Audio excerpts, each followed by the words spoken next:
Welcome, Star Seed, Star Fam. How you guys doing? This is the first episode of the Star Seed Collective. So I'm gonna give you guys just a breakdown on what to expect for this channel. Or I guess this experience is we talking about a little bit of psychic weather, what's going on.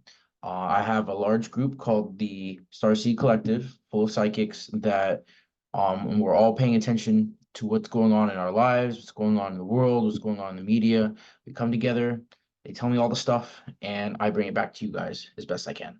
And pretty much right now we're in the midst of the eclipse energies. So when it comes to the eclipse energies, for one, how was your eclipse?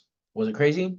Mine was. I remember when I did my eclipse, I had a Game Boy and I played Pokemon, and I actually beat the first Pokemon game out on the eclipse. I beat Giovanni. It was pretty cool. Anyway, but with the eclipse comes a lot of shadow energy. So what the eclipse does is it brings out everything that's hidden inside of your shadow to come out to be faced, and you can face as much of it as you can. Like pretty much, it's like a boss battle. And the only way that you lose is if you refuse to change. And for me personally, I've been seeing lots of shadow energy when it comes to myself. I had to deal with my own shadows and dealing with my confidence. For me, it was like confidence stuff, like, are you ready to do these things? Are you even capable? Um, do you deserve happiness? I pretty much like my whole vision on everything in my life was very negative for about 2 days. I could not stop being very emotional, feeling all types of energies. And it was tough for me. But I have plenty of help thanks to the Starseed Collective. When I reach out, they reach back to me, and I leaned on one of my most powerful psychics, my cousin, and he talked to me about I talked to him about what I was experiencing in the shadow, and he talked to me about what he was experiencing, and it took all of the energy out of that shadow work. Once the shadow gets revealed, once you're able to talk about whatever mental things are going on, whatever insecurities you have, it takes all the fuel, all the fire, all the power away from the shadow aspects of yourself, because they're only good, like they're only useful to the shadow when it's hidden or in the shadow. So when you start feeling your shadow energies, when you start feeling like it's time to purge, it's important to dig deep. Find maybe some music you enjoy, something that really that like either lifts you up or encourages you to endure. Because the whole thing about shadow work is a lot of people, they will bypass. So it's painful, it's not fun. I mean, you really have to look at yourself and admit in certain instances that, like, hey, like I'm doing this to myself, or I really need to look at this differently. Changing your perspective is the point of doing shadow work. There's a lot of times where we're in our own ways, and it's because we have patterns of doing things. We do things a certain way. And as we grow or that pattern becomes unsustainable, we have to choose whether we continue down that pattern that is unsustainable, which will lead to, um, I mean, it leads to if it doesn't work, it doesn't work. Like, you'll waste your time, or you would regress, you'd step back. So it's kind of like once you start that pattern of whatever you're doing is no longer sustainable. That's when the shadow work comes in, because that shadow, what you're seeing, is your pattern of the past, and you have to face that pattern like, hey, I choose to see what I was doing in the past. I choose to admit that, X, Y, and Z was going on, whether it was internally, externally, whatever. And when you're able to sit there and be like, okay, yeah, I see it. And I'm either sorry, or I'm like, I'm gonna change. Like, I accept that I am this way, and then I move forward. Like, that's how you shadow box. It's so important. And the thing is, when you take down your shadow, When you take down that shadow aspect, you get the gold. You get that experience, and it's rich. It's rich. It's the best type of experience you can get because it's the experience of getting to know yourself. And so it's massively important that you do the shadow work, even though it's not fun, even though I mean, like it's hard. And like when you're going through it, you look like a mess. You're crying and like sobbing or like confused, or paranoid. I mean, there's all types of stuff. Me, I go off the chain. I don't know what's going on. I'm like, ooh. Like, but one of the big things that I noticed is that after that eclipse, I noticed there was a big trigger for that in many people. So it's not just you, it's not just me. There's lots of people dealing with their shadows right now. And if you're having a hard time with your shadow, go ahead and just put it in the comment section. I'll try to get back to you. We can talk. Um, we also like when it comes to like just dealing with it in general, like you have to know that you're not alone. Like you cannot isolate yourself with your shadow because you need outside perspective sometimes. And finding people that you connect with that care about you, care about your well-being, like that's the secret. And it's trust too. For me, like when I was digging through my shadow, my wife actually was like I shared with my cousin and he helped me take it down, but my wife is what actually I guess pulled my head out of my ass. Pretty much she sat me down and she's like, Jarrell, you've been so sad and you're beating yourself up. And I'm like, what do you mean? I'm not beating myself up. I'm just and then I realized she was like, Jarrell, dude, you're lying to yourself.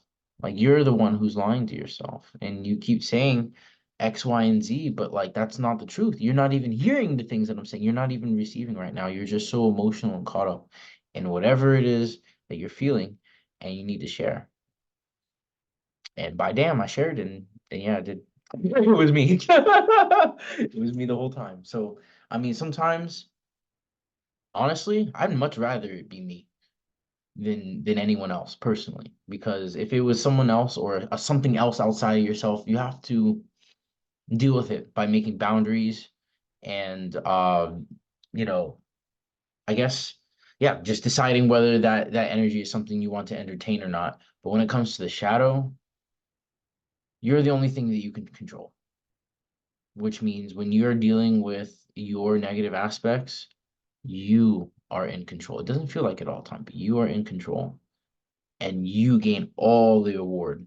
So it's worth digging into that darkness to reach the shadow of the shadow of the shadow of the shadow. You know what I mean? Pull it all out of there because it's all you, man. It's all you. Even those parts that are, I guess, like frowned upon in society, or if you feel weird or insecure, like a lot of that stuff, a lot of those insecurities, they didn't come from you.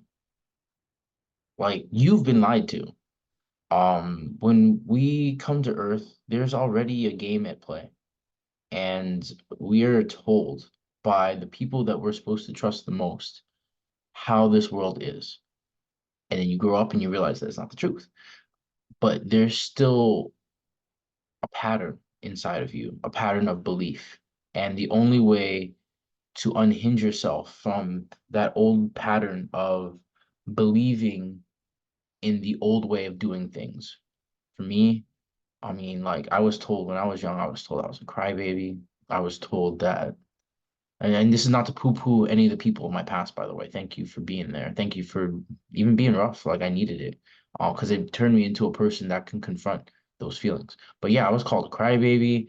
Like I was, um, I don't know. I was lied to plenty of times. My parents had a lot of things going on.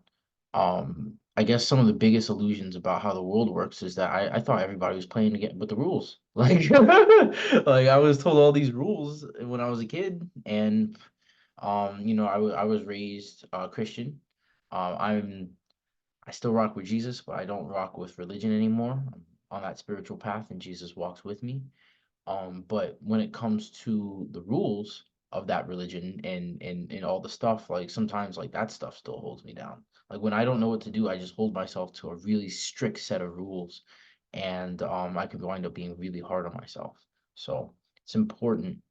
It's important that you spend the time to understand what kind of patterns and what kind of mindsets you've grown to have about yourself, and then realize what parts of those mindsets are not serving you. I see a lot of channels on here and talk about what the collective is feeling and talking about all this stuff, but they never talk about themselves. So I'm here to tell you guys about me. Okay. You guys are all experiencing your own journey. And everyone is, and everything is different. And I can't tell you how you feel, and I can't tell you what to do about your stuff, but I can tell you what I'm doing. And hopefully through that, you get some experience too. That's how we really pass. That's how you truly pass experience, by the way. Just telling people how they're feeling or senses and things like that, you're just projecting onto the collective. I see that a lot when it comes to other channels. Let's just say that. Um, this is not a channel. This is just my life. This is just the thing I live. And the Starseed Collective, that's my family. These are my family living lives. We're not just talking about our feelings. We're just going through our experience. Right now, though, I do see a lot of distractions going on. There's lots of stuff going on in the music world. I'm not really into rap, but I know all about the Kendrick Lamar and the Drakes. Um, it's ridiculous. Don't pay attention to it. I say this for myself. I will not pay attention to it. I refuse to give it my energy because I understand that it's a distraction. A distraction from what you say? Probably because Diddy. Let's just say that. It was Diddy. That's the distraction. For a minute, there was nothing to counteract what he was saying and what was happening with that individual in the media space. So you had to pin two other famous people to make a beef so that people stop talking about what did he do. Just saying. It's pretty obvious, but if you're I mean if you're mainstream and this is all you look at, you might wind up missing like why they're distracting you from this. And I really do think it's because of the dirty side of Hollywood and in this entertainment. And I think that the illusion of the entertainment space is starting to fall apart. Well, I mean, it's been falling apart for a long time, but like now it's really cracking. We're getting people that are big name people, getting exposed for many different things, and good. They were never stars. They're idols, and idols, they're not even the idol that you think. Like they're not even the person that you think. They are corporate people. They are they are they're like archetypes. They're not even people. They're just a individual swallowed by a corporation to push out a certain message. You'll know the difference between real creators and people who are corporate pushed.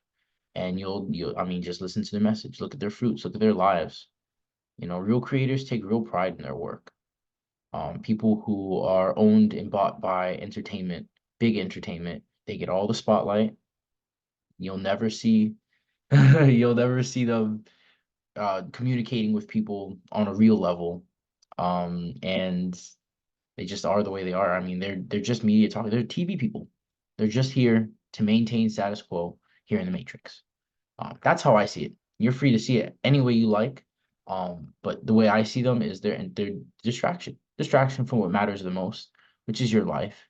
And I think that they're bad examples most of the time on purpose because we're all looking for examples because our parents didn't give a lot of examples sometimes. Like so who do we look to? We have these people on these talking boxes, and we're like, oh, I want to be like you because you have all this money and all this time, and everyone's paying attention, all the validation and all the insecurities that you have can be validated by just pretty much selling your soul to this music corporation so you can get money and cars and fame and all the attention and all the validation. So you don't have to worry about being you.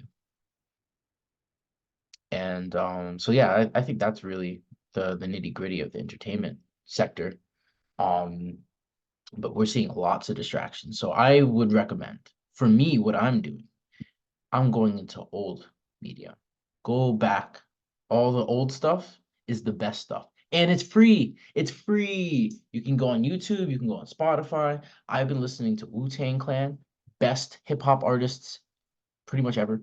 I haven't seen too many of better than the lyrical stylings of RZA, Jizza, Inspect the Deck, the Old Dirty Bastard, Method Man, Red Man, like all these guys, like that's lyrical talent. I don't know what's being played right now because I just, like I said, I refuse to give it much attention, but I know for a fact they can't touch these guys. It's not a fight. The war is already over. But I think everyone's just looking for some type of, I guess, place to put their attention so they don't have to put their attention on their lives right now. And I think that's what this is for. So I'm going to teach you guys one thing before I end this transmission. I'm going to teach you guys how to purge effectively. Okay. So if you're dealing with those shadow aspects, this is what I do. And you can take this and freestyle it any way you want. Actually, I recommend it. I hope you take and freestyle it your way because it will always work better if you do your own little spin on it. But for me, I like to journal. So first I'll journal. I'll sit there and I'll get my feelings. I'll close my room door, take a deep breath, tap into my heart, try to find something that makes me emotionally open, and then I write it down. I close my eyes and I start asking my spirit, what is it that I'm feeling? What is it that's making me feel the shadow? What is the shadow trying to tell me? And then just listen. Like shut up and listen. And then whatever it says, I write it down. I write it down. If it's no words, if it's just a feeling, draw it. Draw what the feeling looks like. I do that and it helps so much because sometimes feelings don't match to words because words are kind of a clumsy tool, like the human language is not the best. But between writing, drawing, feeling, I mean, you can sing. I like to talk. So like when I journal and I make those pictures and I write down the things that bother me, I like to bring them to the people that I trust the most and I share with them. And I'll be like, well, what's your opinion on these things? Do you feel like I have these shadow aspects? Like, let me just see a reflection out of you. And if they say something that I don't like, that's fine. But the fact is that I shared, and they're trusted people. So when I show them that, I guess when I'm vulnerable with people, when you're vulnerable with people you trust, like that's how you build deeper relationships. I don't know if you know that, but that's how I that's how I build them. And it's that opportunity to trust. And if you never show your shadow to your friends, then you never give them an opportunity to move closer to you. Just saying. Especially as light workers, as star seeds, sometimes we feel like we can alchemize all these things. We can do it all ourselves, or we have our small network, or whatever. You feel like your feelings are alien. I mean, that's fine. Or you have people that just don't see you correctly, and that's fine. And that's fine. But I mean, that act of being vulnerable and sharing with them, even if you think they won't understand. That's actually, you'd be surprised. You'd be surprised when you are vulnerable with someone, how they could step up. And if they don't step up, say you do. Say I bring it to my friend, like, hey man, like I've been feeling just so insecure about my hair. Let's just say it. My hair is like I'm balding. I'm not, but I could be. I feel like I am. I feel like I am. I don't feel comfortable in my skin. And like these are things that's been really weighing me down. And like I admire something about you. I like the shadow aspect in me, like I admire your hair. Your hair is beautiful and luscious and long and graceful. Like I really admire that part about you. And like I've been having this insecurity and I don't know, I just thought that maybe like I can talk to you about it because I look up to your hair. What do you do? Like as the person receiving that, it's like, well, shit. Like, I mean, yeah, my hair is on fleek. So, I mean, thanks, person, for acknowledging. Thanks, Jarrell, for acknowledging my hair. I'll tell you what, maybe put some coconut oil in there. Maybe do a little brushing routine. Like, this is what I do. This is how I act. Like, how I take care of my hair. Maybe you can incorporate some of this in there. And by the way, your hair doesn't look that bad. I don't think it's thinning, actually. I think it's the way you're parting it. Or you see what I mean? You give that opportunity for that back and forth, that trading of experiences when you're vulnerable with someone, and then you pose it as an opportunity to show, like to acknowledge the thing in them that you feel that you have a lack within yourself, and then it gives them the opportunity to pour themselves into you. And I'm not saying everyone will do this tactfully. I'm literally having a conversation with myself. No one will do it tactfully all the time. But it's a game. It's a game of getting closer. And say they say something, maybe they're like, yeah, dude, your hair's busted. You could be like, fuck, dude. Well, I was feeling really insecure about my hair. And you said that my hair was busted, and I would normally agree with you because of my shadow. I've been feeling that my hair is busted, but you know what? Because you said it was busted, man, fuck you. My hair is awesome. Okay. And at that point, I'm just playing. No, don't tell them fuck you.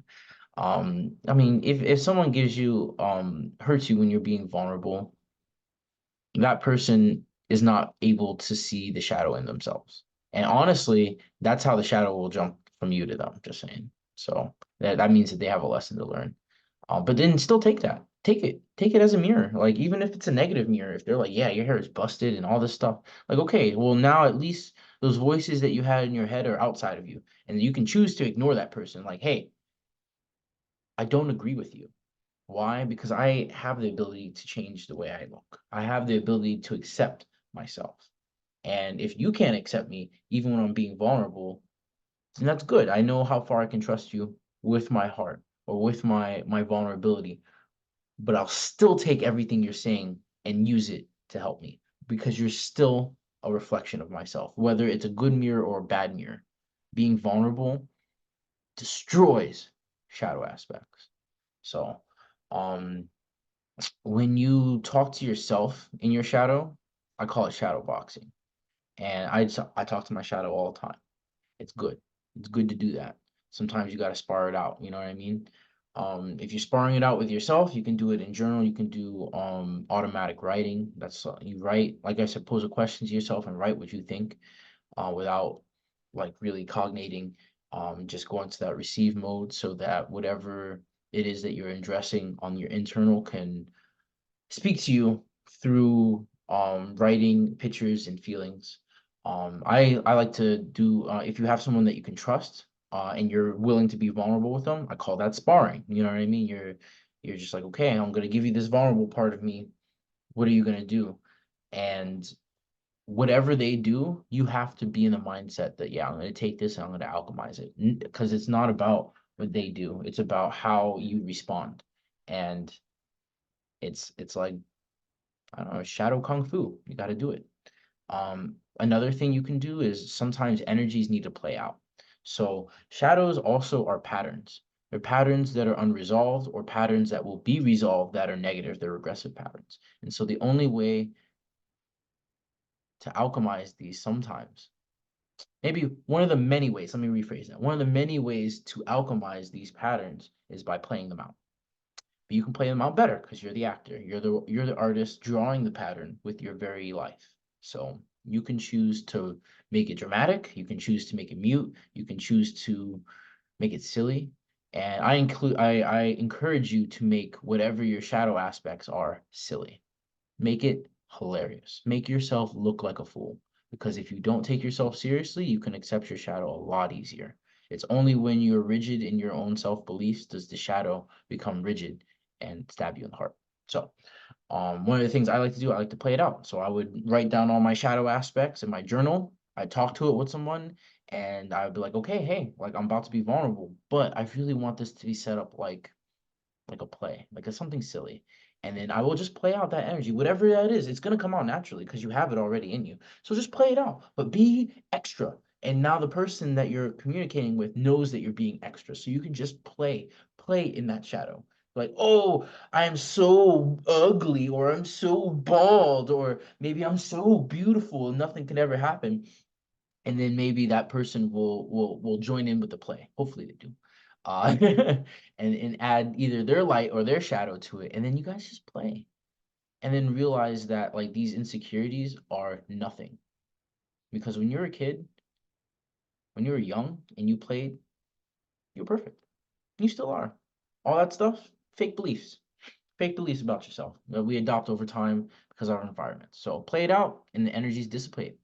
And then sometimes when it's yourself, when it's just that deep insecurity, after the play, you look back at the play like, man, that was fun. We really goofed it up, huh? And we look back and like, man, what was I trying to get out? And just accept it. Like, hey, you know what? I was feeling a little insecure about my hair. But you know what? It's really not that big a deal. There are plenty of people that are beautiful and bald. I mean, I could look beautiful in many different ways. But it was important that I shared how I felt because now it's not on the inside. I let go of that energy. The shadow has been dissipated. So, um, I know this was a kind of a long, a long one and a little bit personal. It was my first transmission, for you guys, but I am Jarrell Seeker, and I'm the head of the Starseed Collective. I love you guys. I love Earth. I love I love being here. I love being alive, man. And I hope that we all learn to play with our shadows because it's important. And even though if sometimes it can feel really hard, the shadow does love you because it's still you. It's just the parts of you you don't want to be right now, and that's okay. So accept it, love it, make it a part of you because it's all you. And you're so much gold. All right, guys. Peace out.